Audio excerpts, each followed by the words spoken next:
I had a friend recently that I made some soup bowl cozies for, and they liked them so much that they commissioned me to make a bunch more. For this project, you'll need one 10-inch cotton fabric for the top layer and then one 10-inch square for the bottom layer. I'm just kind of using some fun patterns. I had some, remnants of fat quarters and some fat quarters that I just didn't know how to tie into other things. So I'm kind of using them. And then I'm using flannel backing. So like this is little sheep. And then with the black flannel, I think that'll be nice and toasty warm. Some coyotes. Hello, that's fun. With a nice green flannel. We also need 10-inch squares of batting, and I've done it different ways. Sometimes I use my heavy-duty scissors. You'll see me use all the time. Sometimes I use a rotary cutter. I have found that this flannel and batting, anything on that, it just dulls your razor so fast. I'm going to go ahead and use it. It might be a little rough going, but then I'm going to just throw it away. I know this is going to be dull. It's already dull, and it already has dull spots. So I'm just going to cut 10 inches. Things that have worked for me. I write the month and the year that I started using this. This one's really worn out because I've used it on a lot of flannels, and that's why I know it's already dull. This is December 17. That means I just started using it in December. Usually, and I have like 3 rotary blades, but usually it'll last me 3, 4, 5 months, even depending on if I'm not using it. Like it'll last me 2 months of high usage, and then it'll be my backup for a while. But so in between there, I'll get 3, 4 months. Okay. All of my, I don't want to quite call them sandwiches because they're not sandwich, but my batting and my squares, anywho, are ready to be sewn. And I need to essentially sew a line across either way. I will tell you that I have found it's better to have a little bit more going on in terms of to really tack it down. I'm going to use this. I'm going to just use, and these are the heat pins. Just means that I need to, in fact, go ahead and iron. So I'm going to mark an X across all of these so I can just sew corner to corner, and then I will probably do just a little kind of all over, real quick pattern in those. So you can see my X. And then those are ready to be sewn. Now that we have our X sewn across, we're going to take and we're going to mark it to create the bowl. So here's my part that's going to show. Here is just my batting. I am using, remember, all cotton batting, all cotton thread. I'm going to say that a million times. Okay, I am just going to mark over 1 inch over, 2 inches down, and then I'm going to draw a line. You are welcome to pin it. I just need to kind of mark it. Okay? And then I'm going to put some heat on that and get rid of that. I'm going to do the other side. Over here. 1 inch over, 2 inches down. I'm just lining that up on my ruler. 2 inches towards the center, if that helps you kind of think about that. My line. Now I'm going to open it up, flip it the other way, and do the same thing. So I'm going to mark it here and here. And then when I open it up, I'll have 4 marks.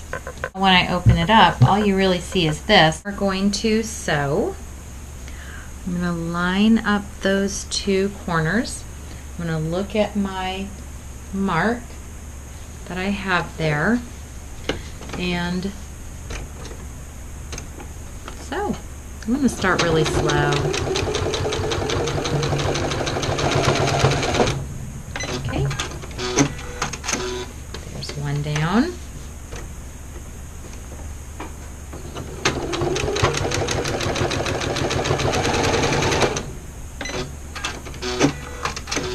Okay. Now, you see that I have that little pucker in there. Yay, it's becoming a bowl. Now I'm going to go ahead and line up those two corners there, and you see I have my other marks now to sew on.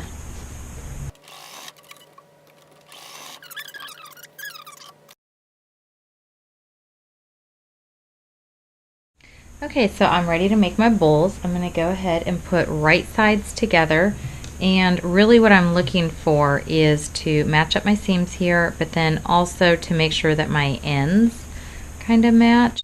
Now I'm going to pin. I'm going to pin starting at my seams, and I like to pin about 1 inch down so then I can kind of sew around. Okay.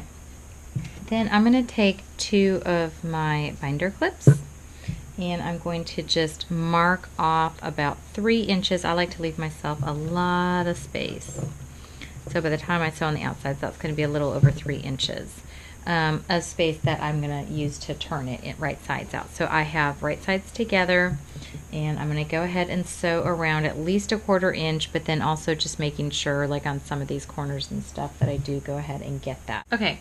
I went ahead and took out the binder clip. One other thing, I just want to do a locking stitch to start and to stop because we gotta wrestle it. Okay, I'm just gonna stop and pivot about 1/4 inch. Again, making sure I have both layers. I'm gonna pull my pins as I go, and I'm also gonna make sure to kind of slow down around those big bulky areas. Go ahead and trim my corners because I do have a lot of bulk in there. And I just found a pin.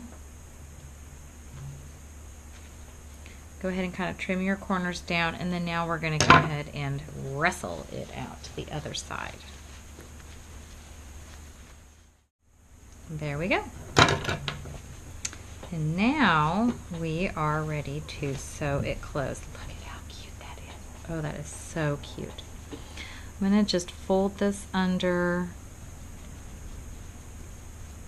kind of fold it in, and I'm going to go ahead and clip it. Sometimes I clip, sometimes I use pins.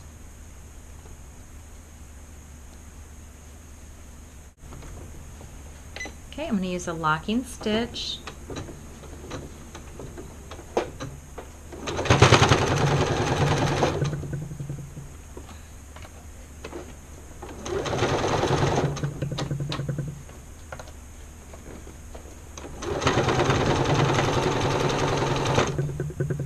A locking stitch at the end.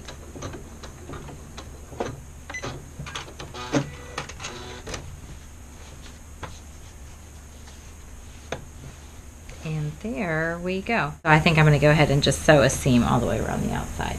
I think that's just going to look a little bit more professional. Kind of turn those points out. Look at how cute. Oh my goodness. Ta-da! And look at how beautiful those bottoms turned out. That's really fun. This is so fun. I'm just going to snip up the rest and we are done.